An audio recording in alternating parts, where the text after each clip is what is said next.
There's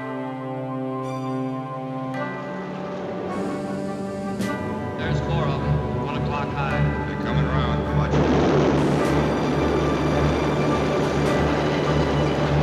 Some kind of 6 o'clock up coming in down at T. B-17 in trouble out 2 o'clock, watch it. Is there an engine on fire?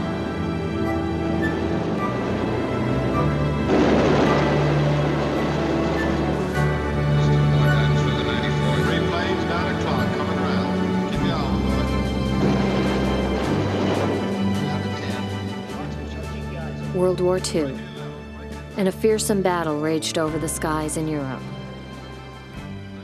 Among the airplanes that flew in this battle, the Boeing B-17 Flying Fortress stands out as a plane responsible for aiding the Allies in winning the war, a true symbol of American aerial power. Flying deep into Germany, and many times facing the fearsome Luftwaffe alone, the B-17 acquired its fame by sustaining a tremendous amount of damage and yet being able to return its crew safely home.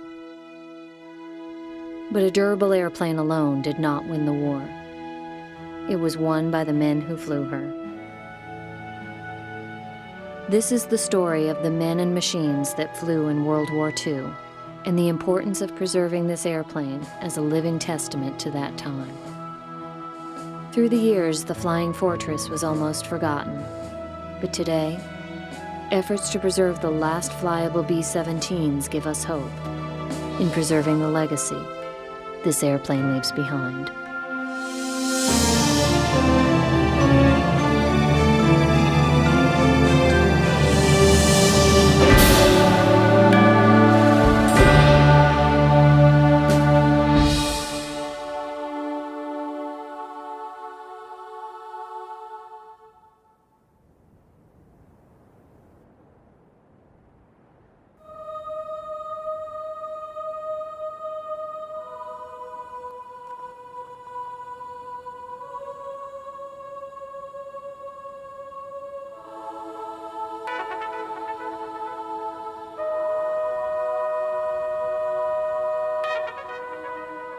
Once, thousands of these airplanes roamed the skies, each taking 10 men to face their destiny at the mercy of their enemies. When Nazi Germany conquered Europe, and the only hope of freedom came from above, these flying machines and the young men that flew them became hope for those on the ground that liberation would soon come.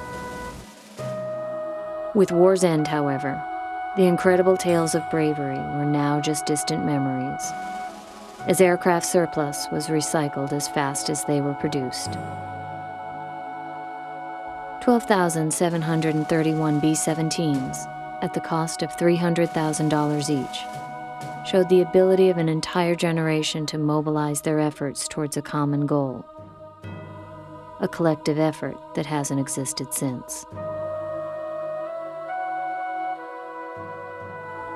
With faster and better planes to replace the old fortress, and metal needed to help build a fast-growing nation, most B-17s met their end on the chopping block. For the military, the time for the antiquated Flying Fortress had passed, and the glory it acquired during the war was about to exist only in war tales. But through the efforts of private individuals, a handful of these airplanes survived, and today, B-17s fly again.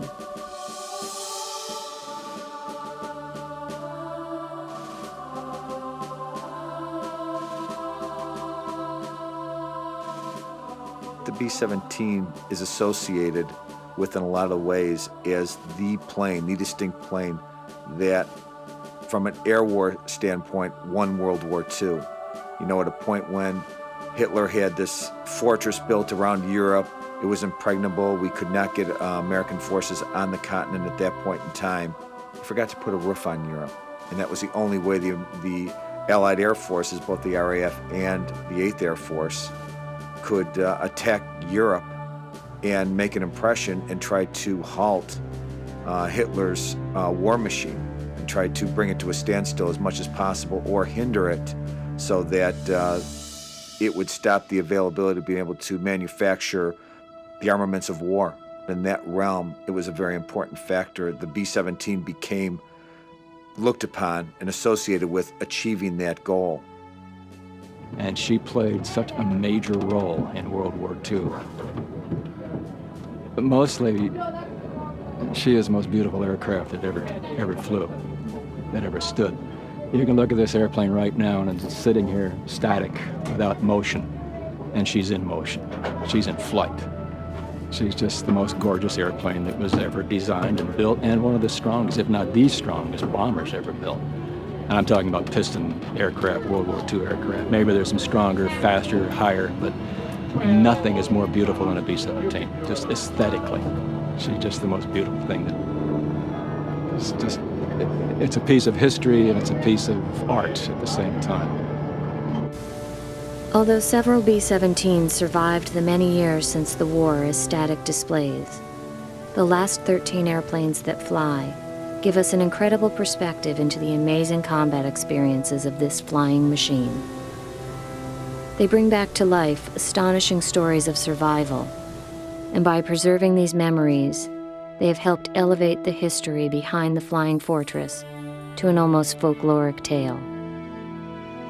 Today, there are many struggles in keeping these airplanes flying, but there is hope that a new generation of owners and volunteers, with an appreciation for the history behind the B-17 Flying Fortress, will keep them flying for generations to come. I think there's a few different things. I think one of them is the size. And you look at the size, and I think a lot of people, you know, they see them in TV, they've seen them on, you know, the movie, the Memphis Belle, and, you know, and then to come and see it in life, and then you say, wow, this is the B-17. This is what we see in the movies. And for them to actually tour it is even more exciting for them. They get to actually go inside the aircraft and see what these guys did, where they sat, and what their jobs were in the aircraft. It's exciting. You go out there and just to look at it, it's beautiful. And what we do it for is for the thrill for the people. We fly the plane so they can actually hear her engines. Even though I'm not from that era, just to hear the engine start and the sound of those engines it gives you goosebumps. I mean, there's no sound than the sound of the B-17 when she starts and when she's flying by. And also, I'm sure we've all seen the movies where the wheels hit the ground, they go, you know. That's great, because to see that in real life is awesome. I mean, it's awesome. Most of them, once they put them in a museum, that's where they'll stay. And when we bought ours, we wanted to restore it to fly, because it's part of history. And we want people to hear around engine start. We want to hear the squeak of the B-17, you know, brakes. It's very nostalgic, you know, when you can, you know, hear something like that. So, yeah, no, once, you know, we want to keep flying for as long as we can.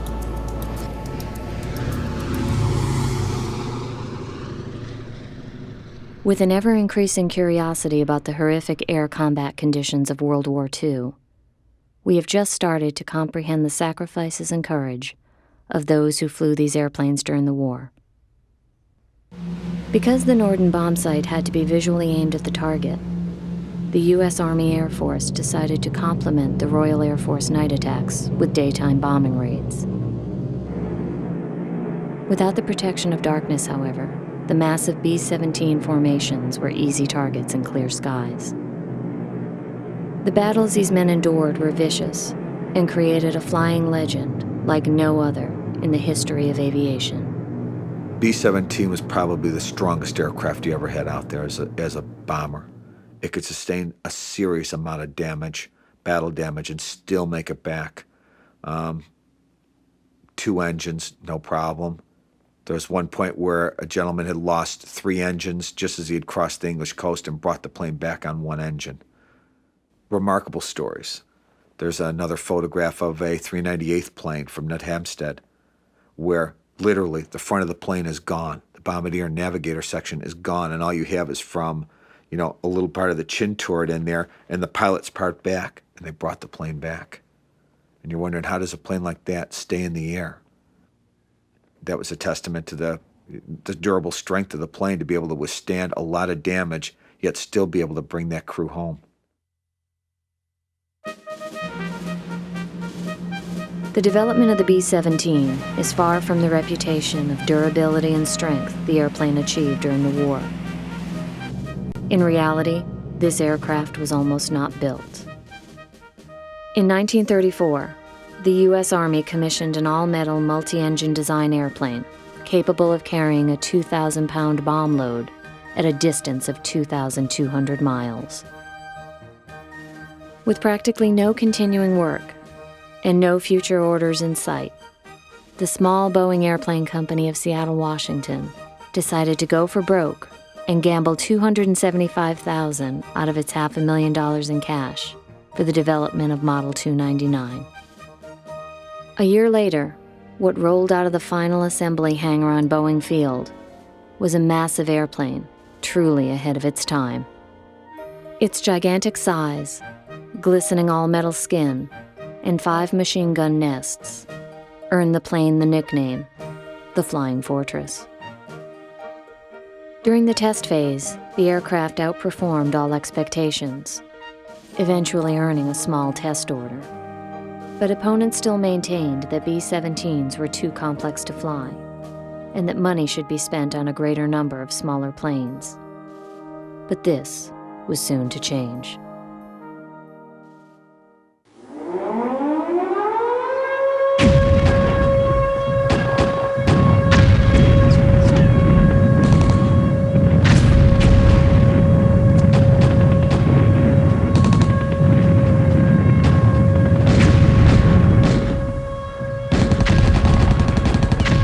December 1941.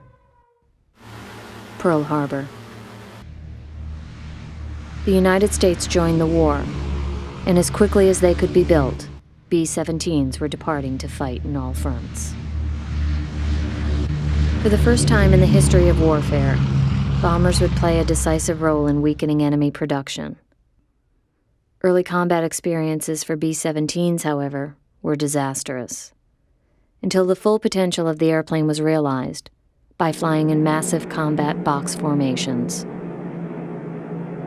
While in the Pacific, B-17 served as transports and as interceptors of Japanese vessels.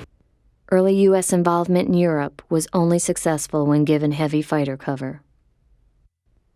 Early in the war, when both sides were equally matched, an average of 300 to 600 men per day would lose their lives, with only 35% of air crews surviving to complete the 25-mission tour of duty.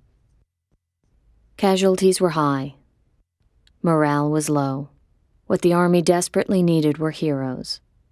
And this came in the form of one of the most famous documentaries of World War II, the Memphis Belle.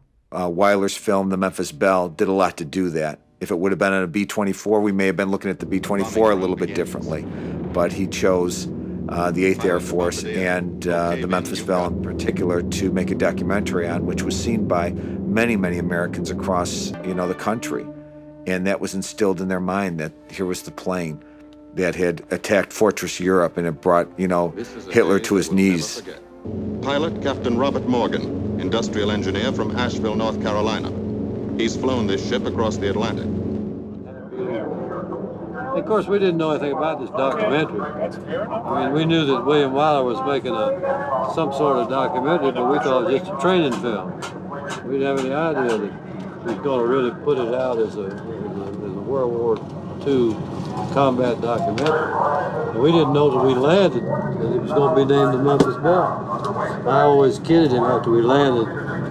He came up to me and he said, "Morgan, I got news for you." He said, "This documentary is going to be named the Memphis Belle." And I didn't think a thing about it. I said, "Well, so what?" Then I turned around to him, I said, "Bill, what would happen if we got shot out on this 25th mission?" He said, "Oh, we had a backup." And they did. They had an airplane called Hell's Angels. It was going to finish 25 missions. They would have been here talking to you.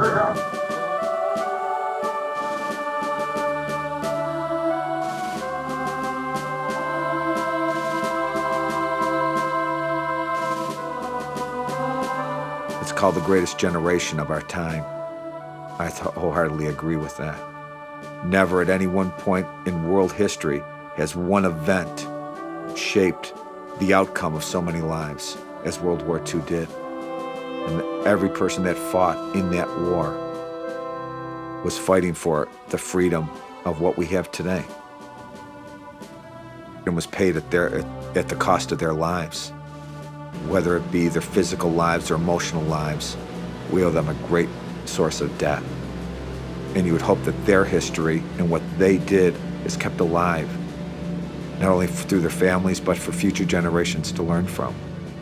It's a piece of history, and every time I look at it, you think of the effort it took to make it. You think of the effort it took to mobilize a country, to build it, the people who had never worked before who suddenly were riveting it.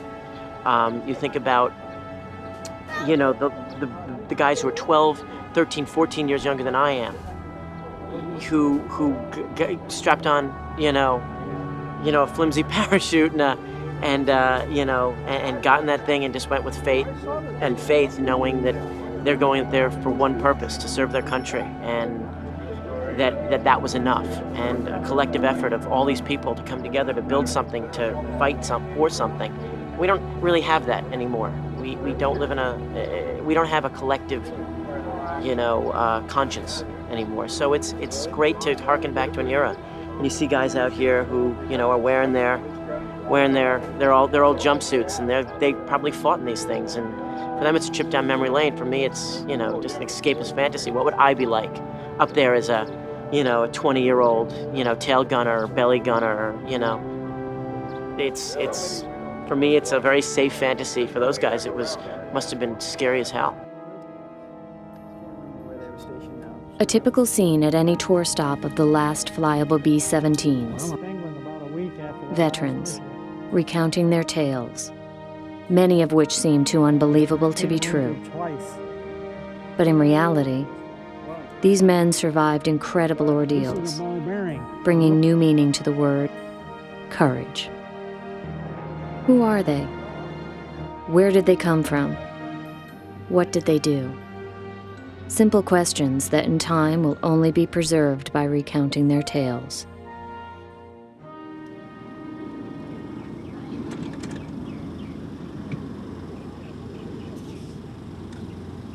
I'm Roy Test.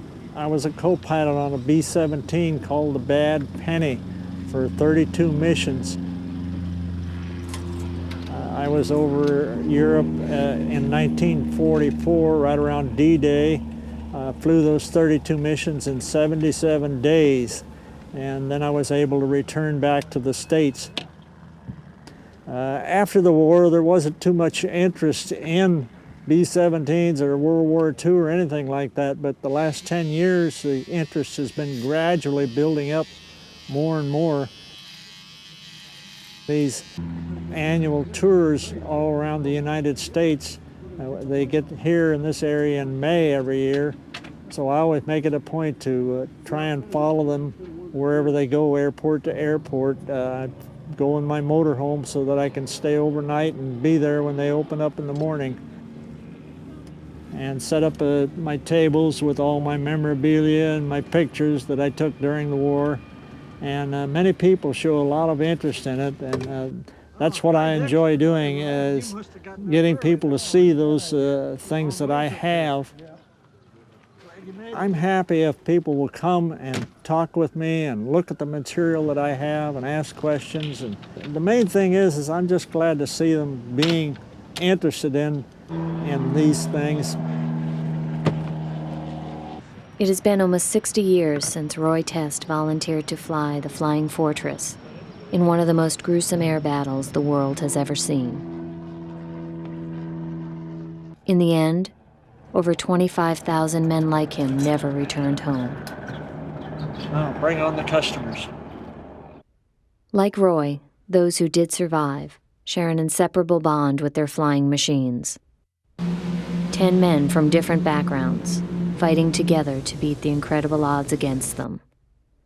Bombardier, navigator, pilot, co-pilot, top turret gunner that also served as an in-flight engineer, radio operator, ball turret, left, right, and tail gunners.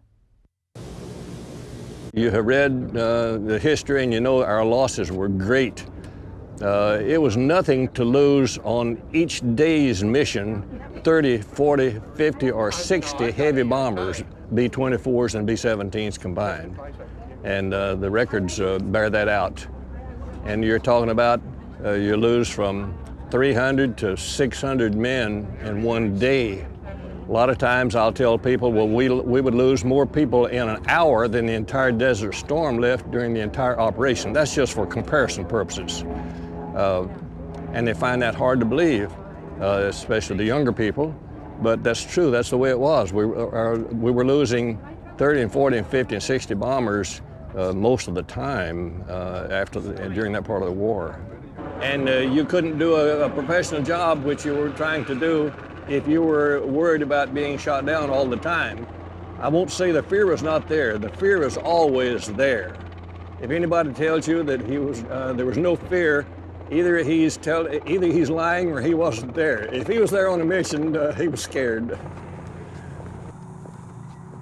Once deadly enemies, the men who flew these air battles have found over the years time to reconcile their differences. Hello.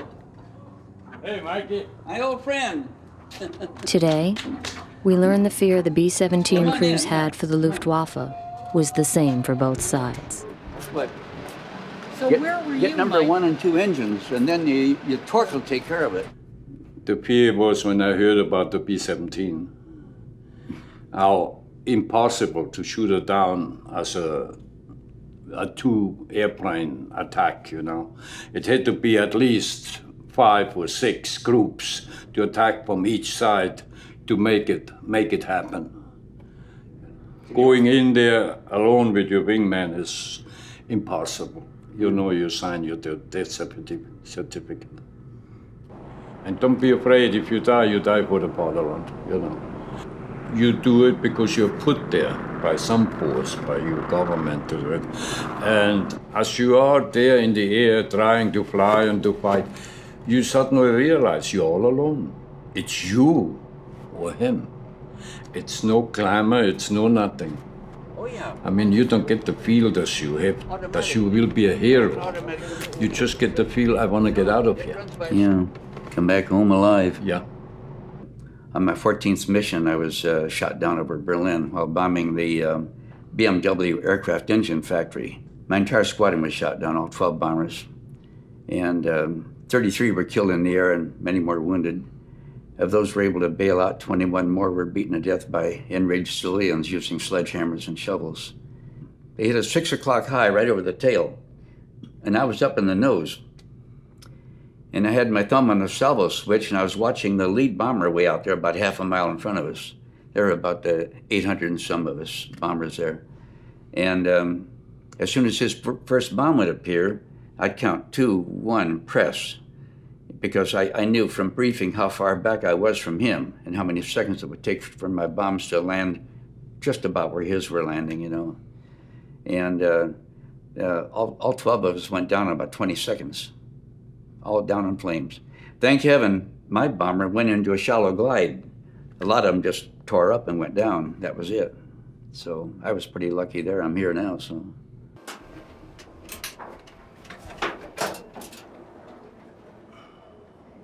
This is the first time I'm looked through the aiming apparatus of B-17. Wow. I feel a great deal of respect for the German military men, you know. Here's where I bailed out. Before I was sort of passive about it, you know. They did what they had to do, we did what we had to do, but the last several years, I feel a camaraderie with them. Now, knowing what you know about each other, if you were in the skies of World War II and you were facing each other, would you have shot each other down? Without a doubt. Oh, yes. Yes, yes. I still think Because about if it. I don't do, he does. Every time I look at him, why didn't I get that guy? Second mission we made to Berlin was the worst one for us, our group, and us, our airplane in particular. Flak was very heavy and very accurate. Our airplane was hit so many times I wanted to bail out. I said, we're not going to make it back. We had holes all over the airplane, we could see them. My job as a ball turret gunner is to inspect the bottom side of the airplane and inform the pilot of any major damage that might affect the aircraft. And fortunately, I was looking to the left when a piece of flak hit the airplane and went into the number 2 fuel tank. And fuel was coming out over the hot turbo supercharger, which is on the exhaust system. And if I hadn't seen that, in a matter of seconds, we would have blown up. When we got back, we counted many, many holes in the airplane, and the left wing was so full of holes, I had to replace it. We could not be repaired. Yeah, I was afraid we weren't going to get back that day. We were getting hit with so much stuff. When number 1 engine caught on fire, and I tapped the pilot, I says, "Pull me there," and he says, "Bail out." Oh, they have a button that the pilot pushes, rings a bell, means bail out. So when we bailed out, the bombardier, navigator, pilot, co-pilot, and flight engineer came out of this hatch here. The first one that comes up pulls a lever, the release lever, and it flies away. I was next to the last guy out. By the way, the landing gears were down, and I hit the landing gear when I bailed out. I hit the landing gear.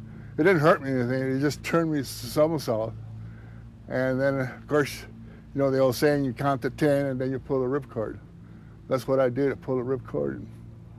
This happened about 15,000 feet. When I hit the ground, and I hit pretty hard, we had the small parachute, not the regular safety chute that the paratroopers use. That's what we had as a chest pack. I saw a 38 Ford pickup coming toward us.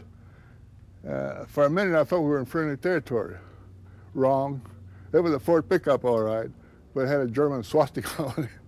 So they're the ones that came and picked us up. Flak comes from a big shell like this. This is a 3-inch American shell, but everything that they shot at us was an 88, which is a few centimeters larger than that. And it just breaks up into all kinds of pieces. It would just come out in all shapes and sizes as it exploded, and you'd fly through it, or it would come up and just rip through your airplane. They would send it up in front of us, a little higher, then we'd fly through it. And it was something you couldn't defend against. On the same trip that we got this piece of flak in our tank, an airplane in front of us, a little higher, blew up, and this piece of the identification strip of the starter that came off that airplane was in our airplane in the number 2 engine well. Well, it's very difficult to explain.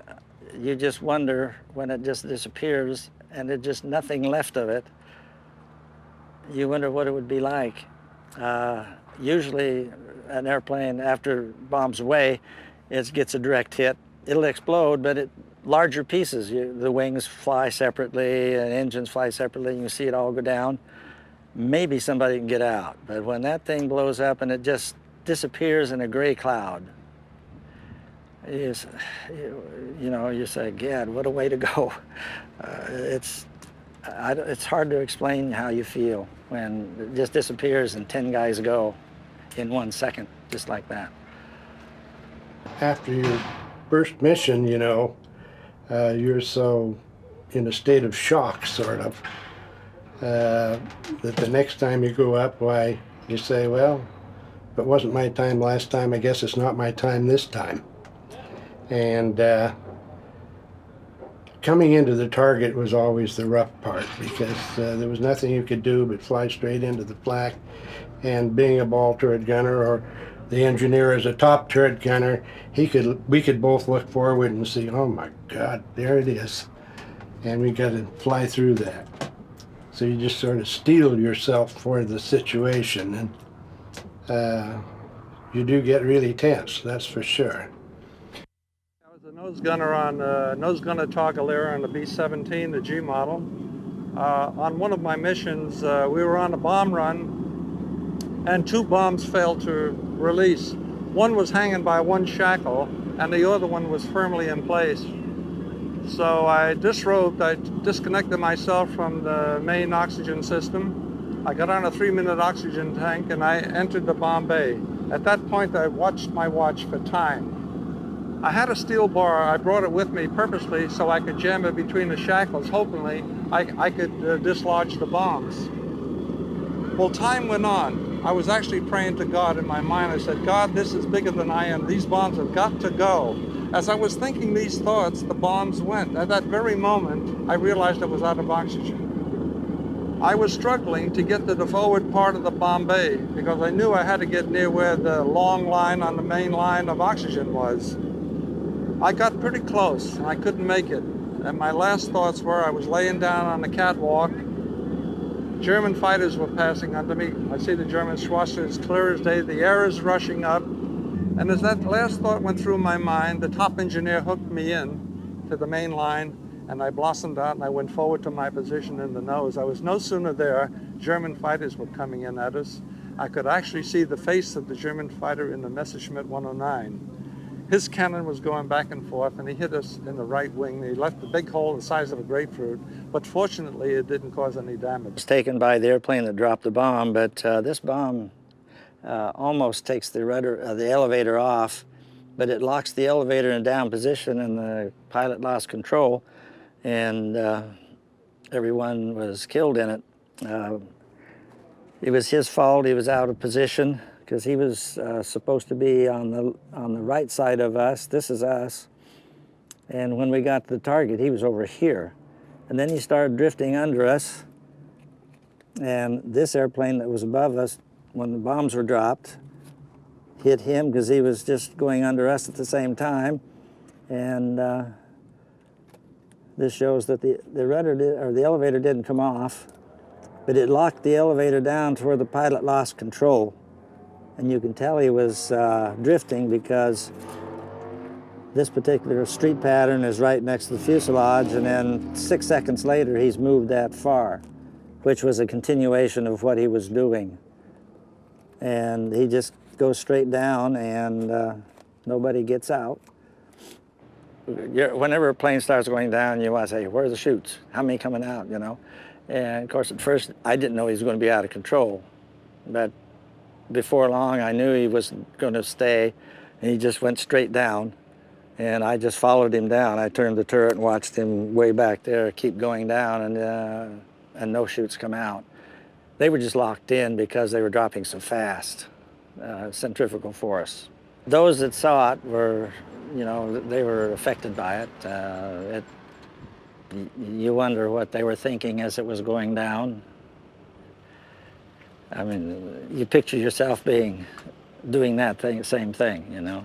You wonder, why not me? Why them? Why me?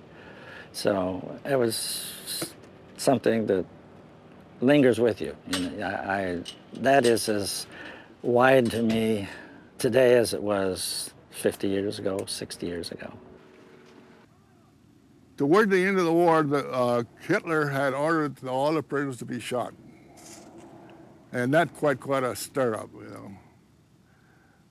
So instead of shooting us, they were trying to keep us away from the front lines. So we ended up marching from Nuremberg to Moosburg, Germany.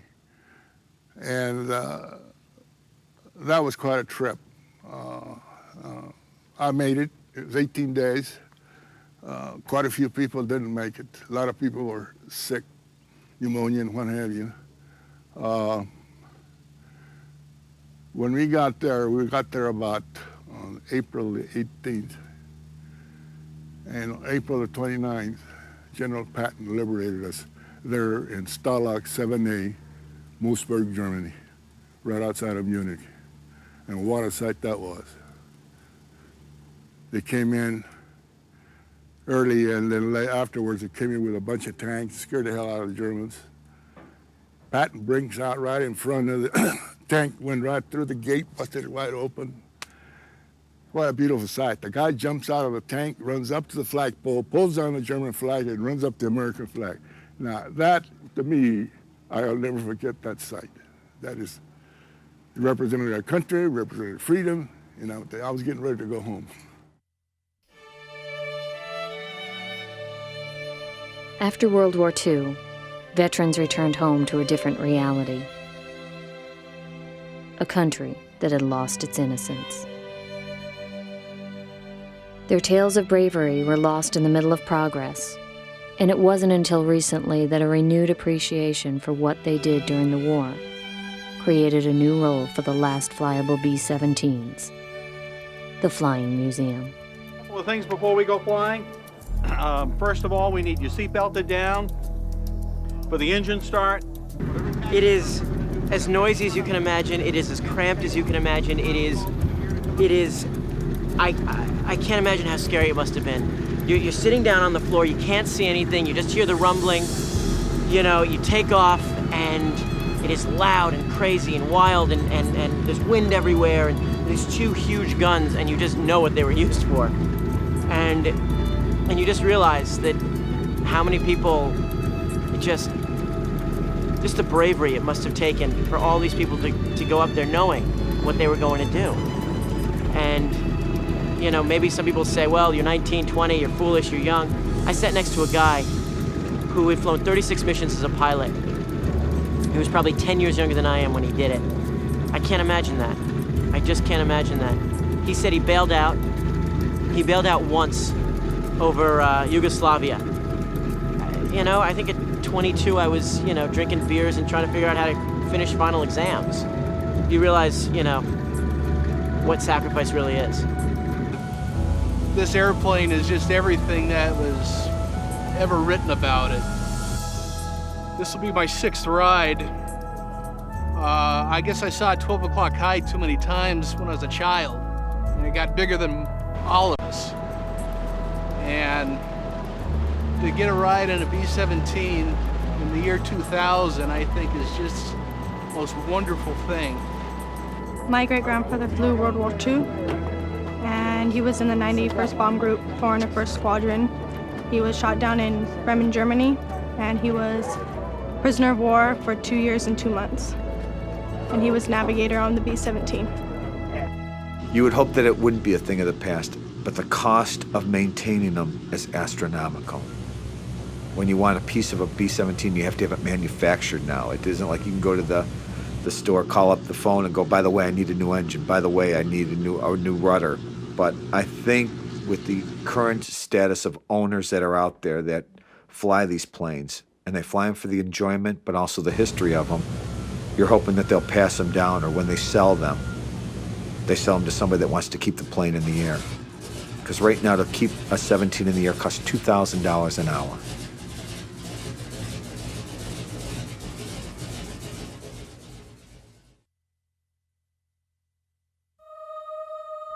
Throughout the world, B-17 airframes exist as static displays, many of them deteriorating due to weather exposure. Their decaying condition inspire a few private individuals to dream of seeing them once again in the air. But in their way, there are immense obstacles to overcome.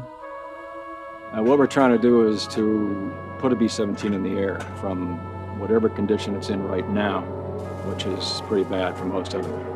The B-17s that are now available are two things. They're hard to find and they're hard to finance. It's so you go to a lot of places, to a lot of people, to a lot of groups, to individuals. I've had a guy give me, here's a $100 bill, and here's your seed, you know, I hope it grows, that kind of thing. And that was a B-17 combat crewman, a pilot. And What we have to do is raise $1.5 million to put a B-17 in the air. And we have to convince them to say, we'll put her in the air. We don't want anything except to put her in the air, and that's what we want to do. Trying to find somebody to work on it, that's the difficult part too, because these, it's old technology, so people are kind of scarce, like the parts for the airplane too. Hopefully they keep flying for a while, because it's a shame not to have one that can operate, and people not being able to experience the sights and the sound of airplanes from a significantly historic era. Well, it's very, very satisfying, extremely satisfying to see them in the air once again. And all the hard work and the sweat and the toil really was worth it. That's one of the reasons I am here, is to try to pass on to younger people the history of the B-17 and what a history it is, and try to get them interested enough to have organizations of their own going to see that the B-17s are preserved, the ones that are alive, and flying, keep them flying.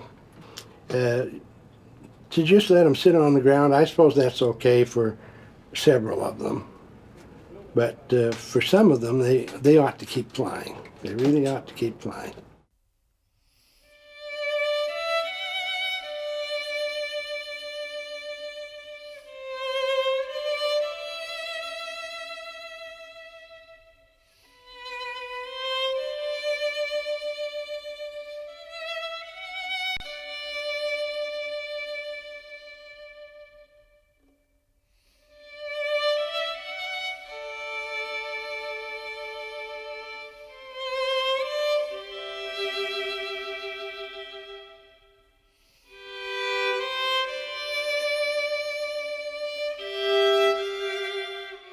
It is. It's very important, because us guys are dying off, and all that'll be left is what we've told people. But if we have these airplanes that are flying, that'll give people an opportunity to view and possibly imagine experiencing the experiences that we had in World War II.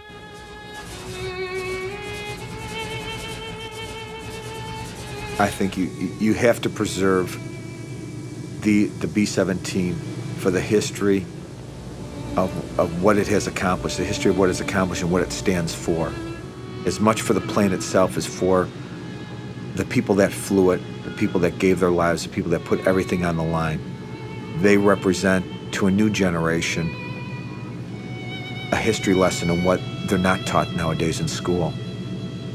When they walk out there or see this plane flying or see it at an air show, they're going to start asking questions. And you hope that they ask the right questions, and that the parents or the grandparents can give them the right answers of what took place at that point. Or they can ask the people there about what took place, or it will inspire them to want to go on and read more about what took place during that time period. The B-17, wherever it flies, draws a crowd. And not only old people and veterans that flew it, but a new generation, a young generation that wants to find out more, that has a thirst for knowledge, and wants to find out what this plane did, and wants to see it in the air. They don't want to go to a museum and see something sitting over there. It's not a fossil, it's not a relic. This thing can fly. It's up in the air. You can go and see this thing. You can ride in it. You can have that experience.